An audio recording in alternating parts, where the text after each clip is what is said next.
Hello and welcome to St Michael's Hill for the March 2020 update. There's been loads going on this month on the layout. Loads of progress been made on kind of baseboards and things like that. Also been new purchases from stock, track and all that sort of stuff that I'll take you through.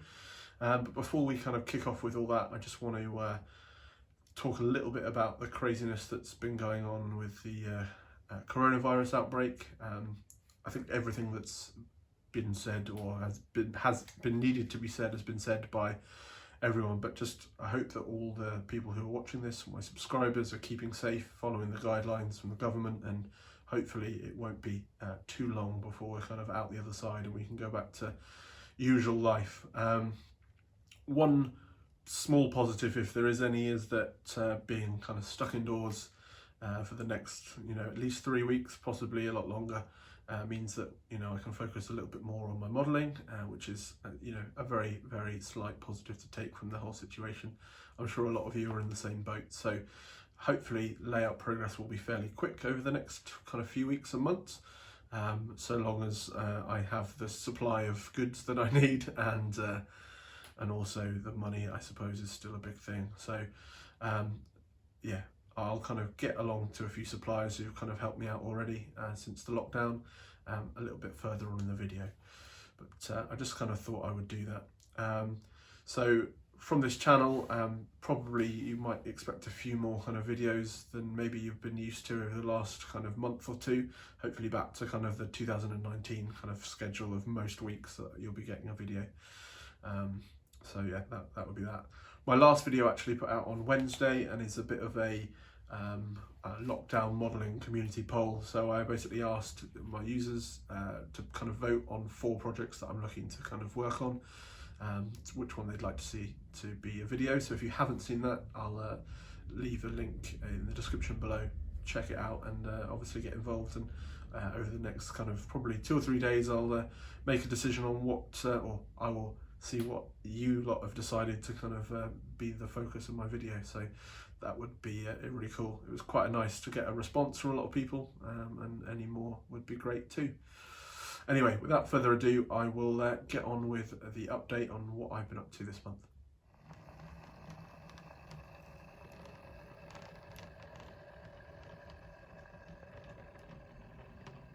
So the main thing this month is the progress on the baseboards. I think at the February update I had completed 1 baseboard, and as you can see now, there are frames that are around pretty much most of the garage, and then also along this side as well. So we're very, very close now to completing it.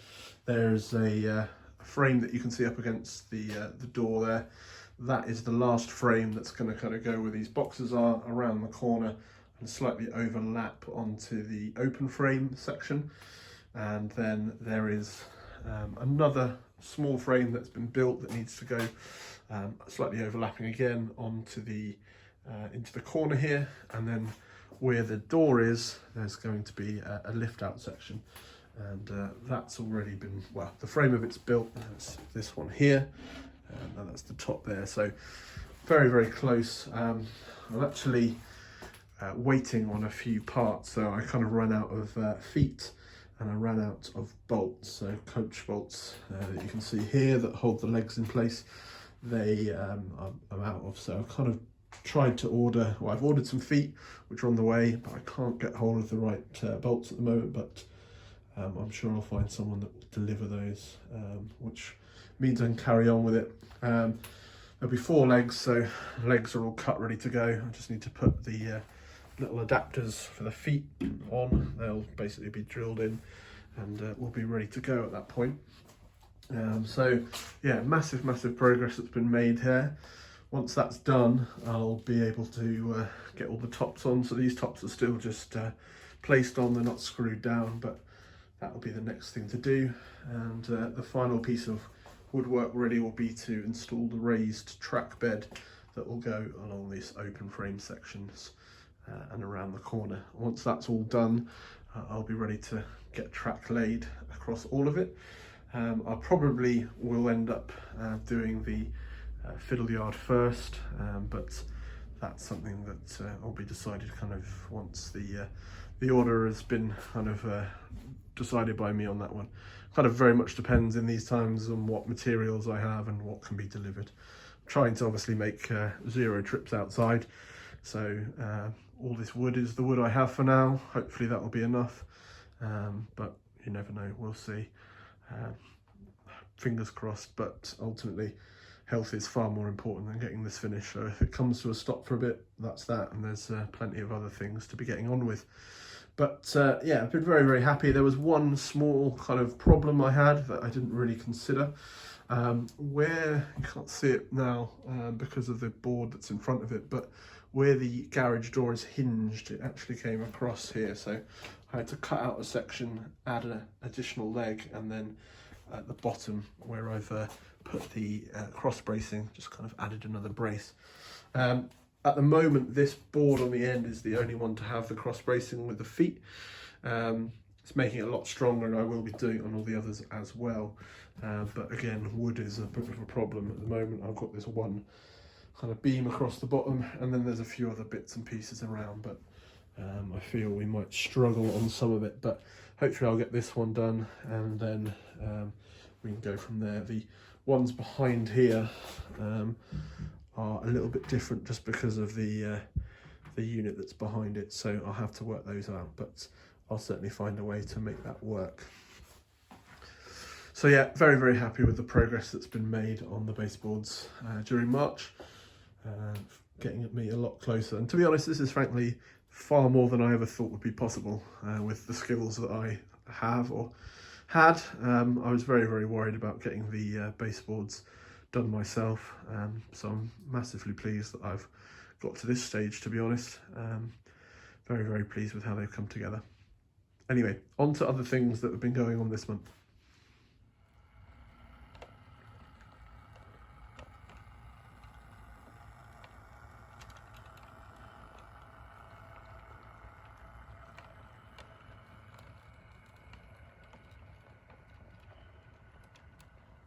So a job that's very much cut out for lockdown is printing and cutting out Pico points.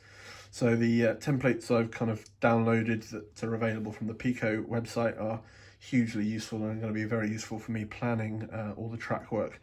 Obviously I've gone and planned the track on Railway Modeler Pro, but I just wanted to make sure that actually what the system said was possible in the space actually is. So I thought instead of buying a load of points that are very, very expensive, I would check first. So I've got a load of these, and I will be able to really map out the layout or the track layout before I have to go and purchase all the points. It also means I can kind of go a little bit slower on those points, maybe get certain sections of the track up and running before I complete the rest of it, depending on kind of budget and time as we go along. So yeah, very useful resource, and the fact that it's free, it's easy to use, and you can just cut them out is brilliant. So thoroughly recommend checking out the Pico website for those if you've not used them before. The next thing, like pretty much everyone I think at the moment, I picked up some of these Hunt Couplings as a bit of a test to see how they work. I've got a few rakes that I'd like to use them on. Firstly is the HST, and you can see there that I've picked up one of those for the older style, because a lot of the Lima trailers that I've got are using that kind of old D-link coupling, so really pleased to have a solution to kind of get rid of those. And then I also picked up some of the close coupling versions for my Mark II rake. I'm very, very pleased generally with the gap that is between the coaches. It's almost, well, very, very little, almost nothing at all. So very happy with that, massive improvement over what was there before. I think, like most people have said, that they seem very happy with them. I don't think I'm going to use them for my wagon fleet, just because anything that needs to be shunted, I kind of feel that it might be not the right coupling for me, for a couple of reasons really. One, I just don't know how great they look on wagons, and the other thing which I kind of really am not a fan of is for lighter wagons where you have kind of shunting, it almost pulls the wagon towards the one that's approaching it, which is not the most kind of prototypical look. But I think for coaching stock and any fixed rakes, it's basically, these couplings are a godsend. They're incredible, the gap they've left. Really hoping that they release something that can basically replace the older, even older Lima versions of the Mark IIIs that have just got the old D-link, the old big D coupling. If they can find a way to do those as well, then that would be a real lifesaver, because I certainly have a lot of those that need to be recoupled at some point. So if they can do that, then great, and hopefully they will. One slight negative though, and it's probably just unlucky of me, but one of them's arrived and one of the little legs is missing, so I can't really use that. It's not a big problem ultimately.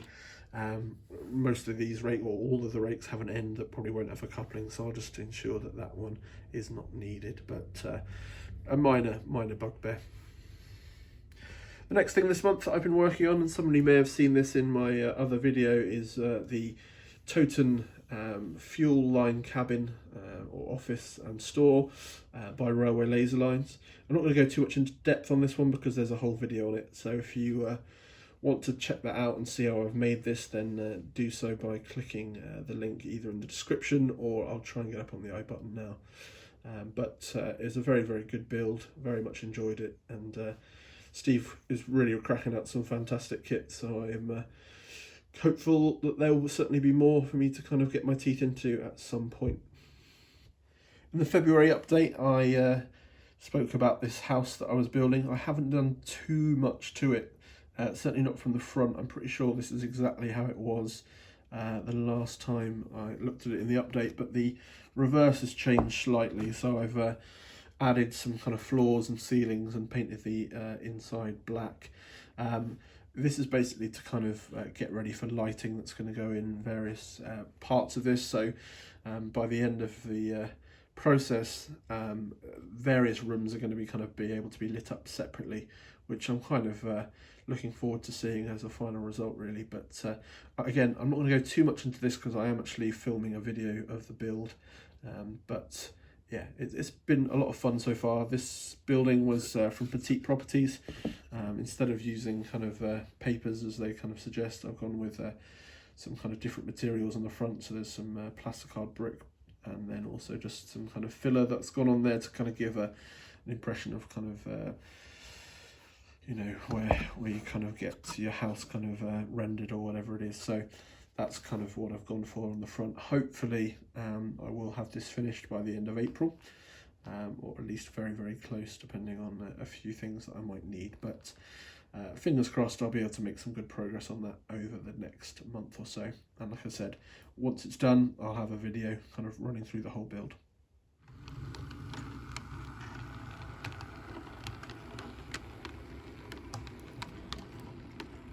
So a while back I did a video where I basically put this kit from Nightwing together and painted it. Over the last few weeks I've managed to get hold of a lighting kit from Express Models. Now this is actually for a double kit, so I've managed to get another fuel point kit that I will end up building and get on the layout. Hopefully I'll have a couple of these in the depot for the new layout, and they'll kind of be nicely lit by these kits. Obviously I'll see how it goes and see what the results are like, but I've got high hopes that it'll be a nice effect. When the layout's up and running, obviously I want the kind of the lighting throughout to be kind of very kind of prototypical. I think the effect you can get from a lit up railway is very impressive, so that's definitely what I want to happen, everything to be able to be lit up where that would be appropriate. Obviously being in the garage I can kind of create a night pretty quickly by switching out the lights, so very, very looking forward to kind of having all these buildings being able to light up. The totem cabin that I showed you earlier has been fitted with lights, and like I said, the houses and the depot and the fuel point will be as well, so should be a nice look when it's completed. So a big thanks to Express Models for getting the kit down to me, especially as things over the last week have been pretty crazy, but luckily the chaps and ladies up at there have been very, very good, and have got that down in good time. Another big thing this month has been the arrival of a load of track. So a lot of this has come from Derails, who have been really, really good, especially as things have been changing very rapidly recently. But Dan has managed to pull through and get a load of this track down to me, including some of the Pico bullhead points.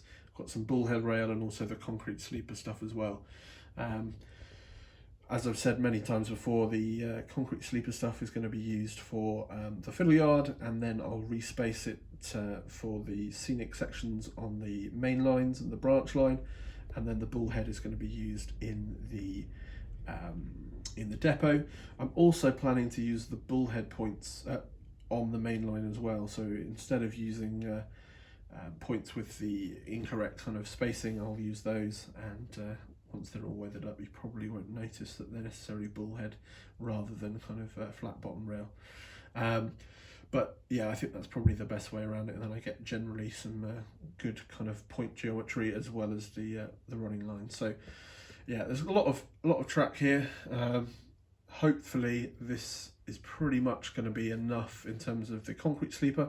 I will need a bit more of the bullhead. There's I think I've probably got about 5 or 6 yards, but I think I'm going to need a little bit more, and then obviously I'm going to need a fair few more points, but I'll get them as I go. Like I said before, I think the plan probably to start with, it will be getting the mainline loops running, and then the depot will probably be added on at a slightly later date, just so I can kind of keep the interest and start getting the computer control ready before I complete all the track work. When I heard that the country was going into lockdown, it seemed like a sensible idea, along with probably many other people, to get some more scale model scenery kits. So I went with some of the fencing kits that I'll be able to put together for the new layout. So yeah, pretty standard stuff. Their stuff is great. Generally, I've always kind of told you that what I think of the scale model scenery stuff, but this kit in particular, the Train Link security fencing, does look like an incredibly tricky and rewarding build, so I'm very much looking forward to getting that together. It's going to be pride of place on the new layout, I think, if I can manage to get all of that together properly. So that'll keep me bored in the long days of lockdown. So finally this month, I've had some kind of new additions on the merry-go-round HAA hopper rake. I think when I last spoke to you in February, there was maybe 3 of these wagons. I've now got the rake up to 10, which I'm quite pleased with. They're all in various states, so 9 of these are the kind of new kind of super detailed versions, and this one here is one of the older versions with kind of the large coupling and the dodgy looking buffers. So I probably will end up trying to fit certainly NEM pockets to these, or this one, so I can change the couplings for KDs, but generally you can't tell too readily that it's kind of an odd one, so I'm not too bothered. The condition generally is all over the shop, so these 2 are fairly pristine, and there's factory weathered ones, and then the further we go along, we get to ones that have been weathered by the previous owner, and loads have been fitted. I'm not a massive fan of these loads, to be honest. They're a little bit overfilled in my view, but that could probably be rectified. I was a little bit worried that they were really fixed in, but it kind of looks like that they aren't. This one here is actually on a piece of wood that kind of comes out, so hopefully I can get the others out as well, and then I can kind of redo that. But I certainly want all of them to be able to be either loaded or unloaded, so I'll kind of work out a way to do that. But yeah, I think the rate's coming together. I'll probably end up trying to get maybe another 3 or 4 of these, try and have a kind of a 13 or 14 rake, wagon rake. I think that will probably look fairly decent behind a class 56 or something. So yeah, that's pretty much it from St Michael's Hill this month. I'm not sure what April will bring for everyone, but hopefully, as long as everyone's healthy and happy, that's all good, and I'll be able to get a bit of modelling done in the lockdown. So yeah, from me, that's it. I will see you very soon on St Michael's Hill, and hopefully the progress will be along even further. Thanks very much. Goodbye.